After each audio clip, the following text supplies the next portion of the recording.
Hello बच्चों, चलिए प्रश्न को पढ़ते हैं और समझते हैं। यदि एफ ए बराबर 2, एफ डैश ए बराबर 1, जी ए बराबर -1 और जी डैश ए बराबर 2 हो तो लिमिट एक्स का मान ए की ओर अग्रसर है। G x f a minus g a f x बटा एक्स माइनस ए का मान है। और हमें विकल्प ए बी सी और डी 4 विकल्प दिए हैं इस प्रश्न को हल करने के लिए, और ये कहा गया है इनमें से सही विकल्प का चुनाव कीजिए। तो हम सबसे पहले प्रश्न के लिए मुख्य अवधारणा लिखेंगे।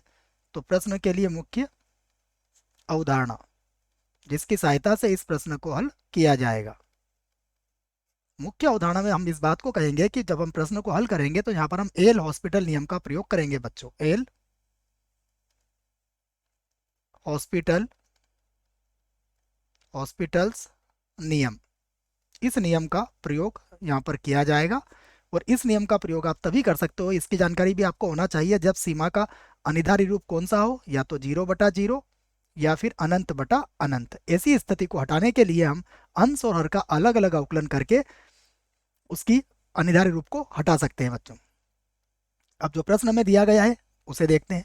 हमें प्रश्न में कहा गया है लिमिट, यहाँ पर x का मान a की ओर अग्रसर है, उसके बाद है जी एक्स गुणा में है एफ ए माइनस, उसके बाद है जी ऑफ ए और गुणा में है एफ एक्स, और पूरे के बटे में है एक्स माइनस ए। इसी को मैं एक बार और लिख लेता हूं। लिमिट एक्स का मान ए की ओर अग्रसर, ये होगा जी एक्स, यहाँ पर होगा एफ ए माइनस, यहाँ पर है जी ए और गुणा में है एफ एक्स, और पूरे के बटे में कितना लिखा हुआ है, एक्स माइनस ए। अब हम देखते हैं कि यदि इसमें एक्स का मान ए रखेंगे तो हमें कौन सा रूप प्राप्त होगा। ये हमें प्राप्त होगा 0/0 रूप। और यदि 0/0 रूप है तो यहाँ पर हम एल हॉस्पिटल नियम का प्रयोग कर सकते हैं। तो मैं लिख देता हूँ एल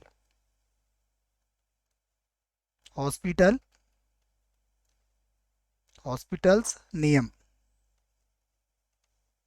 नियम से अब हम इसके अंश और हर का अलग अलग अवकलन कर सकते हैं। तो ये होगा लिमिट एक्स का मान ए की ओर अग्रसर है, हम अवकलन करेंगे तो ये बन जाएगा जी डैश एक्स, और एफ ए तो वैसे ही रहेगा, माइनस यहाँ पर होगा जी ऑफ ए, और एफ एक्स का अवकलन क्या होता है, एफ डैश एक्स हो जाएगा। और पूरे के बटे में देखिए, पूरे के बटे में एक्स का अवकलन 1 हो जाएगा और माइनस ए का अवकलन हो जाएगा 0।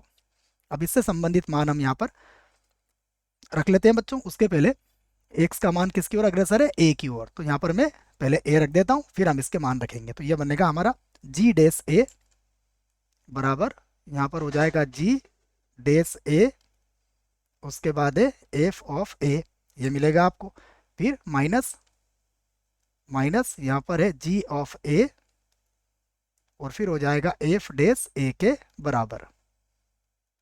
जो जो मान दिए गए उन मानों को हम यहाँ पर अब रख सकते हैं।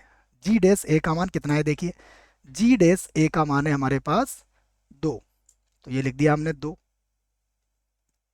एफ ए कितना है, एफ ए का मान भी है 2, ये हमने 2 लिख दिया।